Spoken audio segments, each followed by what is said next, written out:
Okay, so let's start reviewing a little bit what we did last class, and it was the Elevens Lab.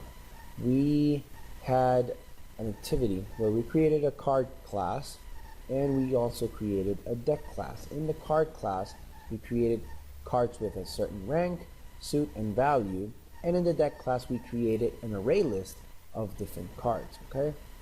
In case you do not remember, we had different elements, and we could change the amount of cards or the array with different values. Now, we also had a deck tester where we could create our decks and print them out to see if they actually worked. So in this case, we already created our full deck all the way from ace to king, and we decided to apply the different point values to each of the cards correspondingly. Okay? In this case, for activity 3, we are going to leave for a moment the Elevens Lab, and we are going to create a new project called Shuffler. And in that Shuffler project, we are going to go into our starter code, and into the activity 3, we're going to drag and drop that shuffler class, and we're going to leave it on the SRC. Okay? After we do that, after we have the shuffler,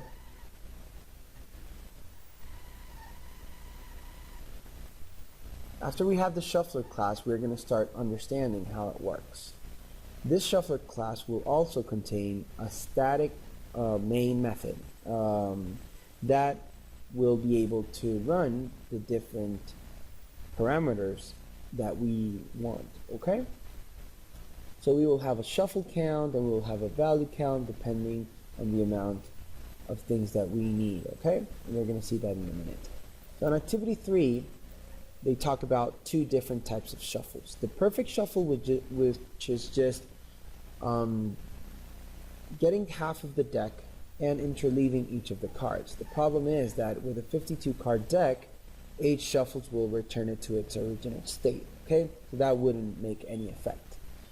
But there's another type of shuffle called the selection shuffle, and this is basically you have a 52 empty deck or empty position array, and you're going to randomly select a position on your deck where all the cards are, and start taking them to the new deck or selecting them, okay? So in this case, you will need to select a card, put it in the new deck, and then select another card that is not taken, okay? Or a position that was not selected previously, okay? So we're going to do both of the algorithms to see how they work. So in our program, we will have, let's kind of minimize this so we can see. So we have the shuffle count, we have the public static void main, and we'll see that in a minute in order to play with our methods. And here we have the space for the perfect shuffle, and here we have some space for the selection shuffle methods that need to be implemented, okay?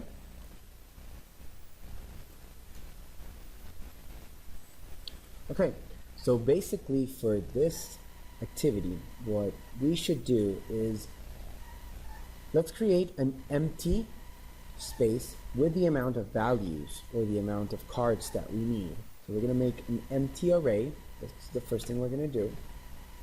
And so we're going to create an empty array, first of all. Let's call it temp. So let's create a new temp array. Okay. Let's create a new temp array.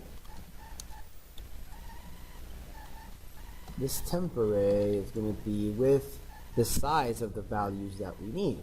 So basically the values, we have the value count here. So this would be the amount of cards. So let's use that number. So it's going to be a new int with value count.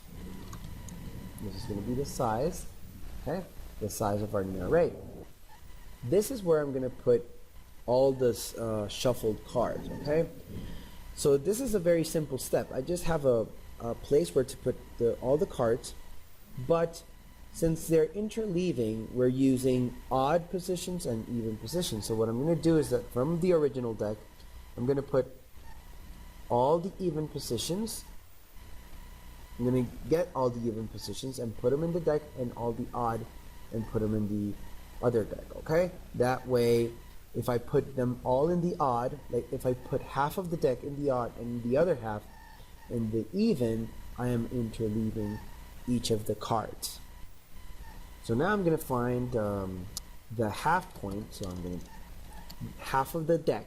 So I'm going to find the midpoint of the deck, and the midpoint would be our value count, okay, or whatever we need, the value count.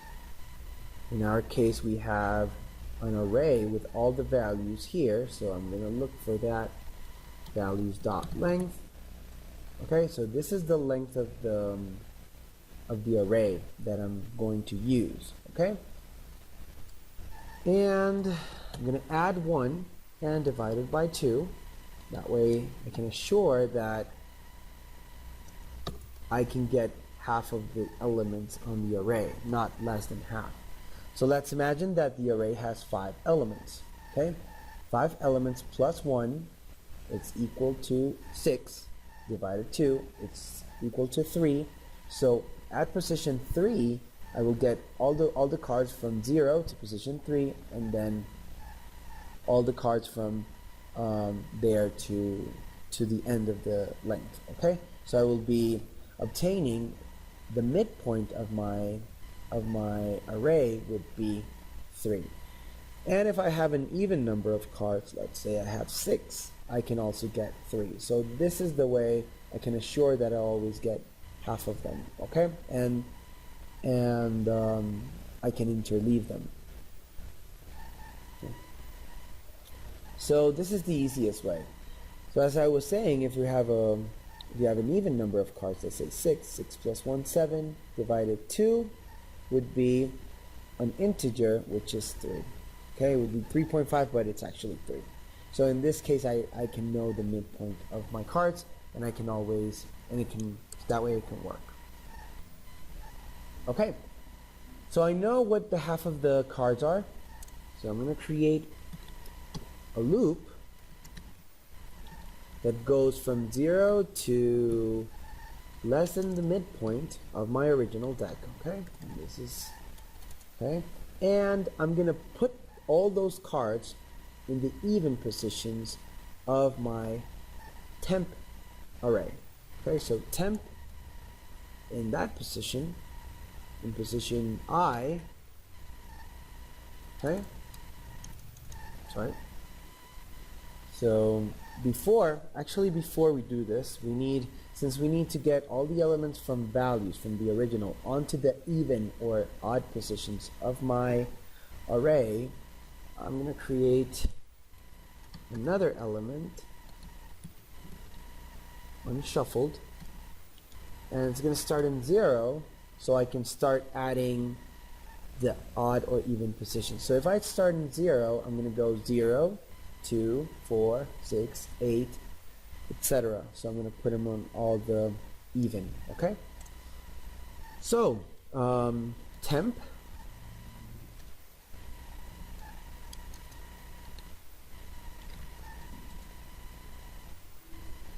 on unshuffled, on this position unshuffled, so we're going to start in position 0, is going to be equal to values in position I. So whatever I have on position 0 of values, I'm going to put it in temp on position 0. Now what I need to do is increase the unshuffled by 2. Okay? So it's going to be unshuffled plus 2. And that way, on the next iteration, I will have values in position 1, take it to temp, unshuffled in position 2, and so on and so forth. And so here I'm putting half of my cards on the even positions of my deck. For the next part, I need to put the other half of the deck from mid all the way to length. I need to put it into the odd positions. So in this case, unshuffled, I'm going to make it start in 1. And I will also have it increase by 2. That way I can have 1, 3, 5, 7, and so on and so forth. Create another loop. And here's where I want to start at the midpoint and go all the way to I less than values dot length, which is the end of the array. Okay? And of course I want to make temp unshuffled, so here it would be the first iteration would be in 1, in position 1, which is empty. I'm going to make it values in position I. So in this case would be starting at the midpoint and going with the rest of the array.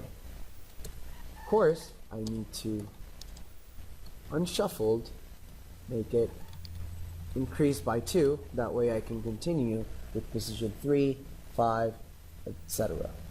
Okay? So now I have the 2 elements. I have temp filled completely with the unshuffled, with the elements of value on the odd and the even. Now we need to copy back the temp unshuffled 2 values. So it's very simple. We just need to create another. Okay? So here we're just going to copy all the elements from one array to the original array. So here we'll go to I less than values dot length, which is our main length. So this for loop is very simple. You guys already have done this several times. So values in position I, we're going to overwrite each element of values with temp on position I, which is just getting all the elements from temp, which are already interleaved, into values in position I. And this is how we copy the elements back. So basically this is the perfect shuffle. Okay? We have the perfect shuffle, and this is a very simple. The only problem with the perfect shuffle is that after 8 shuffles, we will get back to the original state, so that wouldn't work. We could make it once or twice, and it would kind of do the shuffle. Another one is kind of like create a combination between perfect shuffle and the one that we're going to do right now, which is selection shuffle. Okay? So for selection shuffle, let's look at what we need. Okay? So for selection shuffle, we consider the following algorithm that starts with an array named cards that contains 52 cards and creates an array named shuffled. We will call this algorithm the selection shuffle. The first thing we need to do is initialize a shuffled to contain 52 empty elements. Okay? Okay, so in the selection shuffle, the concept is very simple. Basically, what we're going to do is just select one of the cards of the array of values, just select it randomly, and we are going to swap it with the card from the last position of the array. Okay? Flipping it or swapping it with the last position of the array and decreasing then the number of the iteration will mandatory make a selection of all the cards. So at least all the cards will be swapped in one of the iterations. So this is very simple. It's going to be a very simple program. So basically, let's just create a for loop. And here we're going to start with the length of our array. Okay?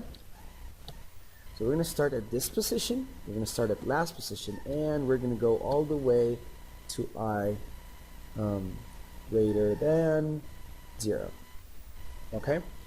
All the way to I greater than 0. And I'll tell you in a minute why not greater or equal than 0. Okay? And we're going to decrease I. So we're going to start making this array from the very end of the array, from the very last value, and always swapping the numbers. So if we do that every time and decreasing the array, then we will obviously make every single number be selected at some point. What I'm going to do is that I'm going to create a temp integer, which is going to be a random number. Sorry, it's not going to be a random number. Temp is going to be the number that I'm going to hold while I'm making the swap of the positions in the array. So first I'm going to make an integer called position, which is going to be a random number, which is just math.random, and I'm going to multiply it times k, which is, times I plus 1, because it must be inclusive, and here I can get the number that I need. Oh, and of course I have to cast this, remember? Cast this into an integer so it works. Okay? So I'm gonna, let's make a really quick example. So i's values out length, and values out length is 5. Then 5 plus 1 is 6. 6 times random will give me any integer between 1 and 6 inclusive, okay? And that way I can put it into the position. Then I'm going to make that temp, so I'm going to grab whatever number in this position and I'm going to put it in my temp. So values in position, whatever value is in that position, I'm going to hold it in my temp. And then I'm going to just make a swap. Okay? So values now in that position is going to be equal to values, right? In position K, okay, which is the last position. So what I'm doing is that I am changing that value. Whatever is in the last position of the array, I'm putting in the random position. And then finally, what I'm going to do is I'm going to put my values in position K. I am just going to put the temp. So let's look back and understand this again if you didn't. So we're going to go start all the way at the end of the array. Okay, we're going to find a random position in that array. Then whatever value I have in that position, I'm going to put it into a temp integer, okay, while I make the swap. Remember that for swapping I need to make a temp variable. Now whatever is the value on my last position, we'll be taking to the selected position. Okay, so remember that I still need to get that temp position and put it into K. So now values in position K, which is now the last position, goes to temp. Now what I'm going to do is that I never change the amount of numbers. I'm just switching them around in the same array until I do it with every single number in the array. Okay? So this is a very neat way to make a selection shuffle. There are other ways that you might think of. You might want to create a completely new array and just select all the numbers, any number from the array list, from the array, and put it into a new array. The thing is that you need to know what positions you have been selected, because you don't want to choose a position over and over again, okay? So you would need to understand those positions. And here I have an error because I'm not using K, I'm using I. Okay? So it's very important. You can do it with a new array, a completely new array, and but you will have to understand what positions have been selected previously. Okay? So this is the selection shuffle. This is activity 3, and what we need to do right now is just answer these, do these exercises. Okay? Also, there are some questions where you can write a static method named flip that simulates a flip of weighted coin, and write a static method named R permutations. So this is up to you, and this is pretty easy when you have and understand the shuffler class, how to shuffle cards. So good luck, and I hope this helps a little bit with your Elevens Lab.